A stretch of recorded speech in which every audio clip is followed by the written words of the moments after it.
Assalamualaikum warahmatullahi taala wabarakatuh. Alhamdulillahirabbil alamin wal aqibatul muttaqin wala udwana illal zalimin. Ya mati tuan-tuan dan puan, para sahabat yang dapat live bersama pada malam ni, insya-Allah. Jadi malam ini saya akan berkongsi satu hadis, insya-Allah. Hadis yang dipetik dalam kitab Riyadhus Shalihin, kitab Riyadhus Shalihin, insya-Allah, yang mana hadis ini di dalam bab pemurah, bab pemurah kemuliaan dan menginfakkan sesuatu kebajikan kepada jalan Allah Subhanahu wa taala, insya-Allah lah. Jadi hadis ini itulah hadis yang ke 557 dalam kitab Riyadhus Shalihin yang dikarang oleh Imam Nawawi rahimahullah taala, di mana hadis berbunyi wa an Abi Kabsyah Umar bin Sa'ad al-Anmari radhiyallahu ta'ala anhu annahu sami'a Rasulullah sallallahu alaihi wa ala alihi wasallam yaqul salasatun uqsimu bihinna wa uhaddithukum hadisan fahfazuhu. Al-awwal ma naqasa malu 'abdin min sadaqatin wasani wala zulima abdun mazlimatan sabra alaiha illa zadahullahu izzan wa ma fataha abdun baba mas'alatin illa fatallahu alaihi baba faqrin au kalimatan nahwaha wa uhaddithukum hadisan fahfazhu. Qala innamad dunya li'arbati nafarin innamal dunya li'arbati nafarin abdun razaqahullahu malan wa ilman fahuwa yattaqi bihi rabbah wa yasilu bihi rahimahu wa ya'lamu lillahi fihi haqqa fahuwa fahaza bi afdalil manazil. Wasani wa abdan razaqallahu ilman walam yarzuqhu malan fahuwa sadiqul niyah yaqulu laula anna li malan la amiltu bi amalin fulan fahuwa niyatuhu wa ajruhuma sawaun.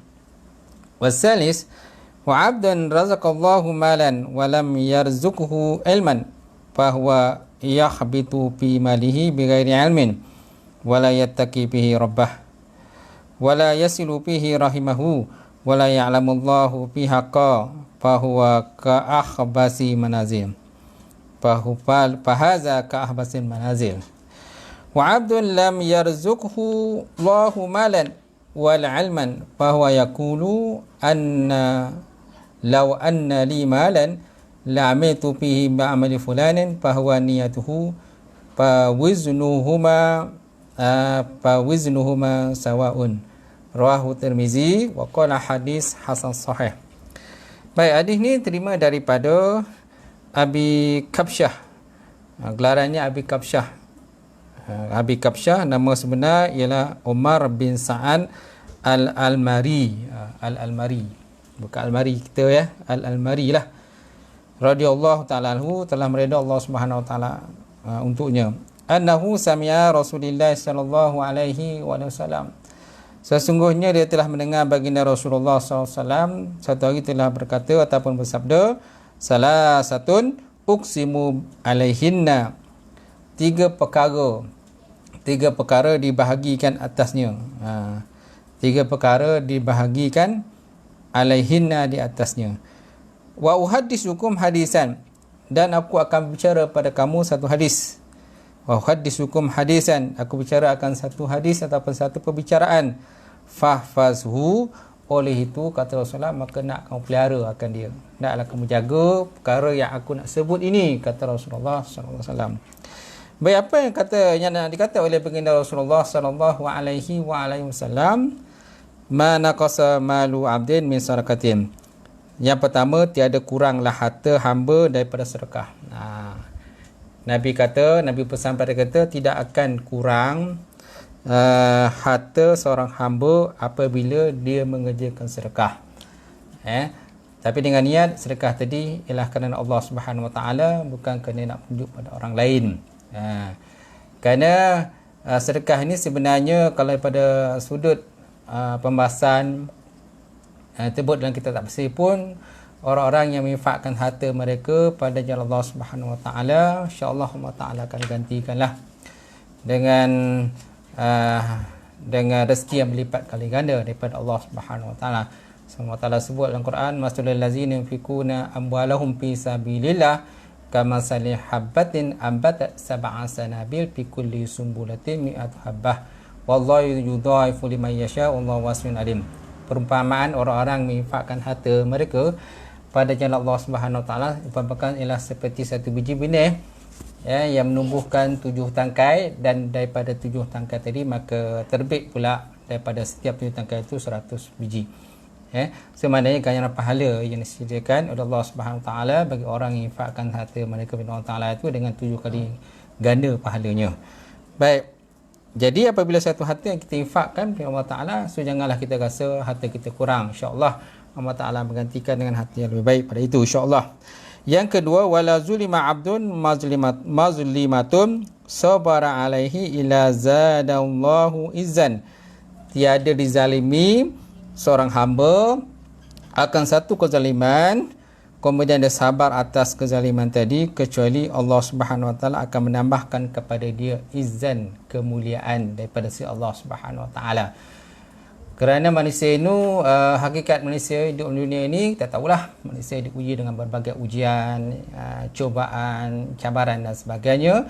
Jadi mana-mana yang sabar atas ujian itu, insya-Allah Allah Subhanahu Wa Taala akan memberikan kelebihan ganjaran pahala dari Allah Taala. Apalagi kalau seorang itu dizalimi, dizalimi orang lain, kan, maka dia sabar di atas kezaliman tadi, kan, kerana hakikat manusia ini lemah, macam-macam ujian yang menimpa terhadap diri dia. Ada masa orang lain buat zalim pada dia, ada masa orang fitnah dia dan sebagainya, maka dia sabar di atas itu, Allah Subhanahu Wa Taala akan berikan kemuliaan pada dia, insya-Allah.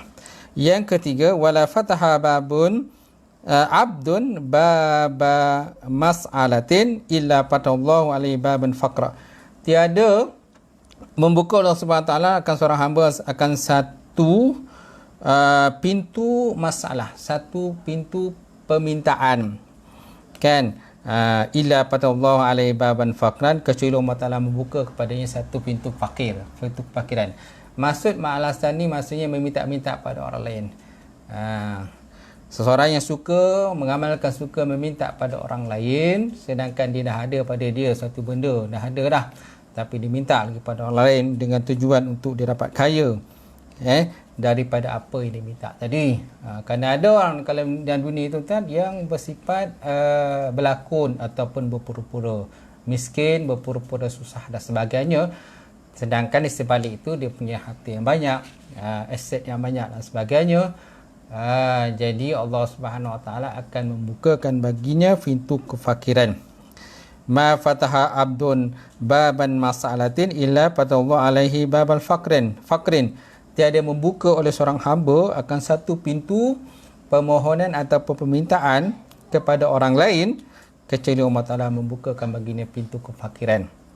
Au kalimatan nahwaha, ataupun satu kalimah yang sesuai dengan kefakiran, yang sesuai pada mana kefakiran itulah.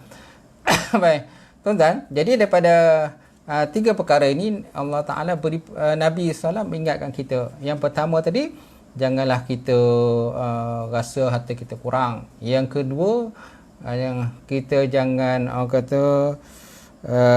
naklah kita sabar bila kita dizalim, kita sabar, kan, kerana tiada kesabaran melainkan Allah Taala berikan kelebihan dan juga ganjaran pahala dari Allah Subhanahu Taala. Yang kedua, jangan kita suka meminta-minta pada orang lain sedangkan benda itu ada pada kita. Lainlah kalau memang kita tak ada benda tu, kita memang hidup susah, kais pagi makan pagi, kais petang dan makan petang dan sebagainya, maka bolehlah kita meminta pada orang lain yang ada kelebihan dan sebagainya untuk berikan sedekah pada kita. Baik, kemudian disambung dengan hadis ini agak panjang tuan-tuan. Wa hadisukum hadisan fahfazu.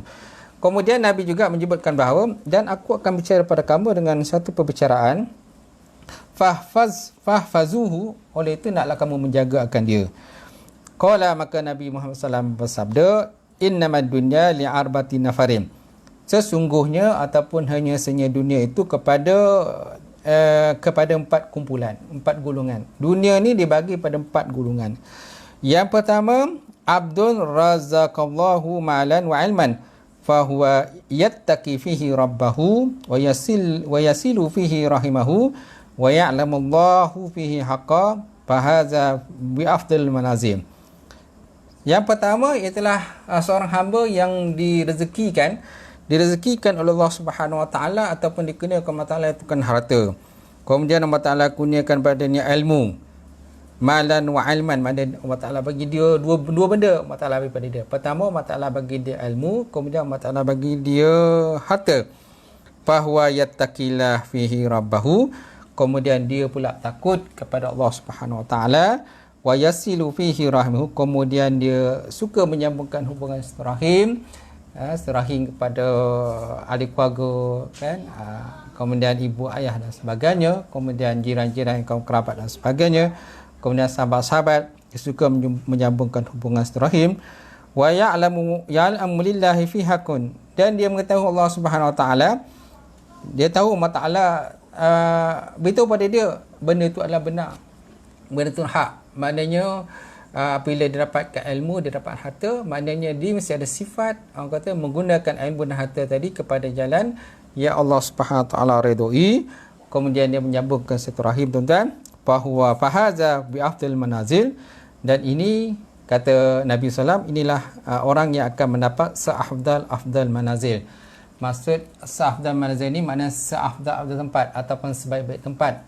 Disebut dalam kitab syarah daripada hadis ini, maksudnya ialah al-jannah, syurga. Dia mendapat syurga Allah SWT hasil daripada Allah Ta'ala bagi dia ilmu, kemudian Allah Ta'ala bagi dia harta, kemudian dia gunakan untuk ke jalan ketakwaan kepada Allah Subhanahu Wa Ta'ala.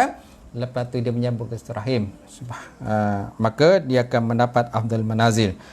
Itu golongan yang pertama, tuan-tuan. Kemudian golongan yang kedua, abdun razaqallahu ilman walam yazzuquhu malan.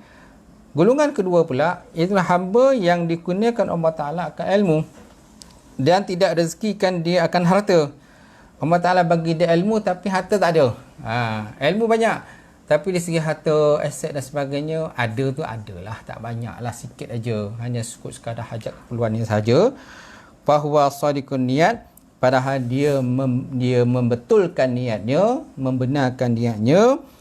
Yaqulu law anna li malan la amitu bi amali fulan, bahwa niatuhu, kemudian dia berkata, kalau seandainya ada bagiku harta, kata hamba tadi, nasihat aku pergunakan harta tadi dengan amalan si fulan. Maksud amalan si fulan, amalan yang orang yang pertama tadilah.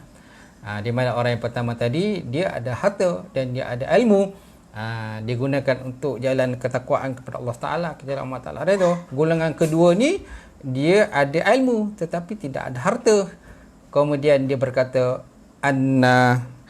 law anna li malan la amiltu bi amali fulan, kalau seandainya bagi aku ada harta, nasihat aku akan amalkan sebagaimana amalan si fulan, orang yang di atas tadi. Fahuwa niyatuhu, maka ianya di atas niatnya, niatnya mana bergantung pada niatnya ikhlas atau tidak Allah Ta'ala.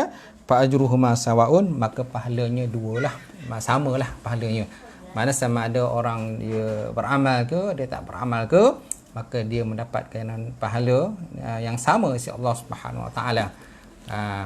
Dia dapat pahala yang sama. Mana kalau segi ilmu dia ada tapi segi harta tak ada, tapi dia ajak orang lain buat baik, kan, dia orang kata promote ataupun kempen orang lain, orang-orang yang ada harta itu buat kebaikan. Jadi orang yang ada harta tadi dapat pahala, dia juga mendapat pahala si Allah Subhanahu Wa Taala.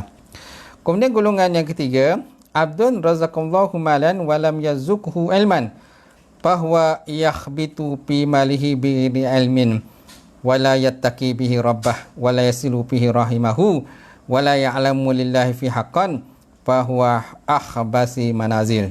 Golongan ketiga pula, Allah Ta'ala menggunakan dia akan harta. Kan? Allah Ta'ala menggunakan harta. Walam yazukhum ilma. Tapi Allah Ta'ala tak gunakan dia ilmu. Harta banyak, ilmu tak ada. Dari segi halal haram dia tak faham dia tu.